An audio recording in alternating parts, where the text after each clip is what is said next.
Most of us think our biography is a set of facts with maybe some ambitions, desires, dreams mixed in, feelings. But the more that we use the tools of storytelling to look at our biography, the more it reveals itself. And it begins to look like patterns in folklore, including myth, folk tales, fairy tales. I remember some years ago when I got curious about my life through that storied lens, and I thought, yeah, to have been taken out of one home and put into another, to have birth parents, one very upright and the other an outlaw. This is starting to remind me of myths that I've studied, one in particular. So I got curious about that. And then I came to Carl Jung's work where he talks about personal myth. And if you don't know what your personal myth is, you don't actually know who you are.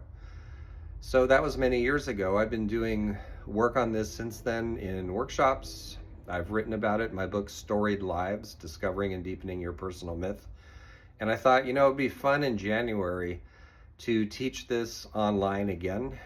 I enjoy teaching it. I like watching people use the tools to explore their deeper story. People always come away learning something fascinating.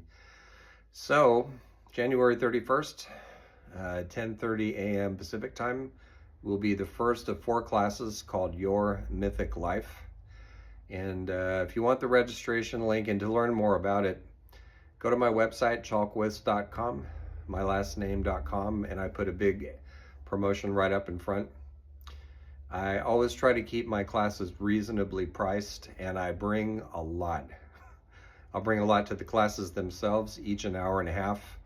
So there's me bringing the material, but a lot of it is us processing it. What does this mean for you? How do we apply this? What do we do with these ideas? So the classes are always customized. I give you bunches of stuff to read and look at and think about. But as one thing you can take away from this, if you're thinking about doing this class, so if you haven't already, look up the etymology of your names just to see what you find out. And oftentimes there's a deeper story. I don't mean the surface level, like baby dictionary stuff. So I'll give you an example. If you look up the name John, for instance, in a baby dictionary, it'll have a Christian meaning. I always forget what it is, like gift of God or something. But if you look deeper into the etymologies, you find stories. So John actually goes back to Oannes, who's a Babylonian, kind of a trickster water god with a very interesting story.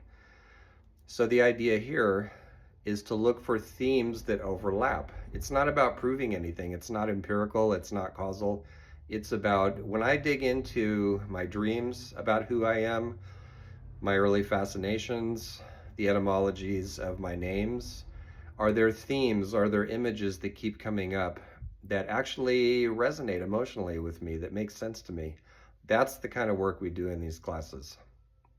So reach out if you're interested, or actually go to my website and read more. Thanks.